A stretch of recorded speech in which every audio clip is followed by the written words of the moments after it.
আসসালামু আলাইকুম। এমজে 6 math YouTube চ্যানেলের পক্ষ থেকে সকলকে জানাচ্ছি আন্তরিক শুভেচ্ছা ও অভিনন্দন। আজকে শিক্ষার্থীদের পরীক্ষা সংক্রান্ত বিষয়ে খুবই গুরুত্বপূর্ণ একটি ভিডিও দেওয়ার চেষ্টা করব।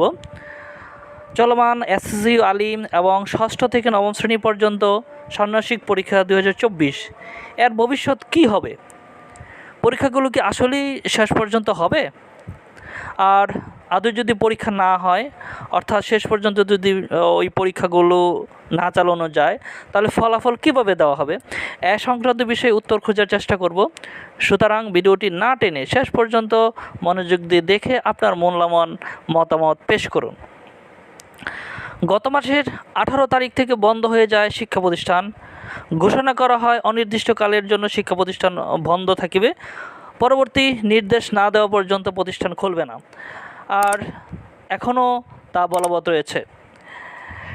তবে কোটা সংস্কার আন্দোলনকে ঘিরে যে প্রাথমিক বিদ্যালয় বন্ধ ছিল তা 4ই আগস্ট খোলা হলেও শেষ পর্যন্ত আবার বন্ধ ঘোষণা করা হয়।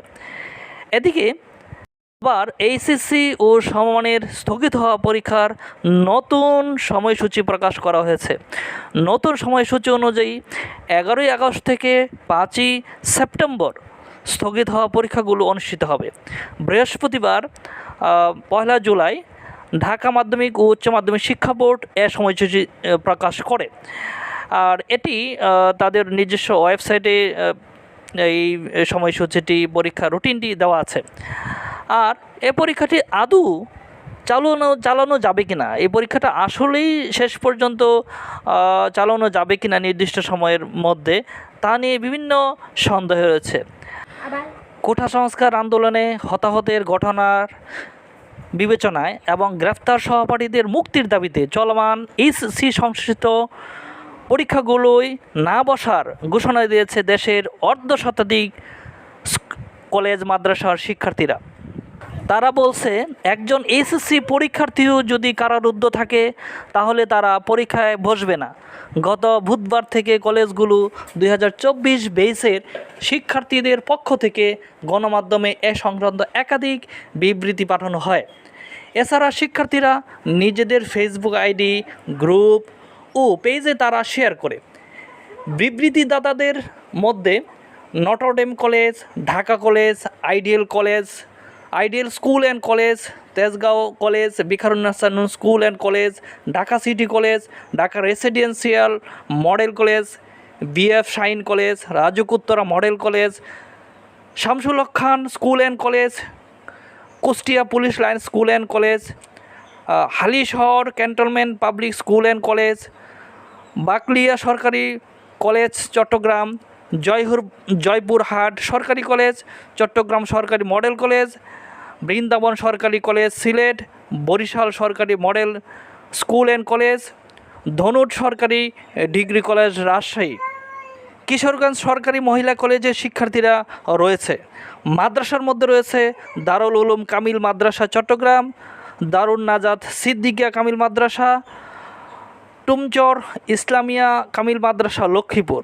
বিবৃতিতে শিক্ষার্থীরা জানায়, কলেজের প্রতিটি গ্রুপের ক্যাপ্টেন এবং শিক্ষার্থীদের সম্মিলিত সিদ্ধান্তে পরীক্ষায় বয়কটের সিদ্ধান্ত নেওয়া হয়েছে। এদিকে সারা দেশের ছাত্র নাগরিকদের আন্দোলনের মৃত্যুর প্রতিবাদ ও 9 দফা দাবিতে নতুন করে কর্মসূচি দিয়েছে বৈষম্য বিরোধী ছাত্র আন্দোলন। শুক্রবার এই ঘোষণা দেওয়া হয়। এতে বলা হয়, শনিবার সারা দেশে বিক্ষোভ মিছিল এবং রবিবার থেকে অনির্দিষ্টকালের জন্য সর্বাত্মক অসহযোগ আন্দোলনের ডাক দেওয়া হয়। সারা দেশের আপামর জনগণকে অলিতে গলিতে পাড়ায় পাড়ায় সংগঠিত হয়ে কর্মসূচি সফল করার আহ্বান জানায় বৈষম্য বিরোধী ছাত্র আন্দোলন।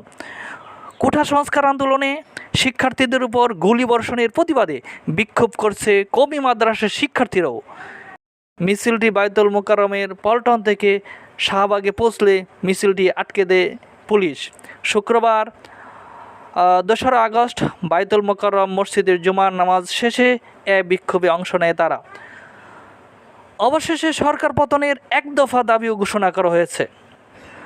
আর এভাবে যদি সকল শ্রেণীর পেশার মানুষ আন্দোলনে জড়িত হতে থাকে, বেগবান হতে থাকে সরকার বিরোধী আন্দোলন, আর এ অস্থিতিশীল পরিবেশে যদি জরুরি অবস্থা জারি হয়ে যায় তাহলে এর শেষ পরিণতি কী হবে আল্লাহই ভালো জানেন।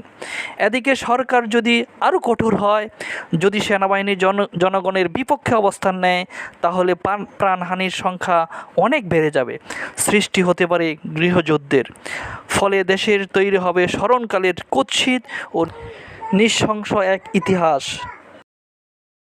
এবার পরীক্ষার বিষয়ে আলাপে আসি। আমার কাছে মনে হয় এইচএসসি আলিম যে 7 থেকে 8টি পরীক্ষা অনুষ্ঠিত হয়েছে তার উপর ভিত্তি করেই ফলাফল তৈরি হতে পারে, অর্থাৎ আর বাকি পরীক্ষাগুলো নাও হতে পারে। এইচএসসি এবং আলিম পরীক্ষা যদি অনুষ্ঠিত হয়ও তাহলে আমার মনে হচ্ছে সেটি নভেম্বর ডিসেম্বর গড়াতে পারে, কারণ দেশের পরিস্থিতি স্বাভাবিক না হওয়া পর্যন্ত কোনোভাবেই এই পরীক্ষাগুলো অনুষ্ঠিত হবে না। যদি হয় তাহলে আমার মনে হয় সেগুলি নভেম্বর বা ডিসেম্বরের দিকে চলে যেতে পারে। অপরদিকে 6ষ্ঠ থেকে 9ম শ্রেণী পর্যন্ত চলমান ষান্মাসিক পরীক্ষা যেটি স্থগিত হয়ে যায় সেগুলি পুনরায় হওয়ার সম্ভাবনা খুবই ক্ষীণ, অর্থাৎ আমি আর দেখতেছি না, মনে হচ্ছে না সেই পরীক্ষাগুলো আবার পুনরায় অনুষ্ঠিত হবে নতুন কোনো সূচি দিয়ে। সেটা হওয়ার সম্ভাবনা খুবই কম। একেবারে শিক্ষার্থীরা বার্ষিক পরীক্ষায় অংশগ্রহণ করবে আমি এমনটাই মনে করতেছি, কারণ দেশের পরিস্থিতি স্বাভাবিক হওয়াটা কখন হয় সেটা এই মুহূর্তে বলা যাচ্ছে না।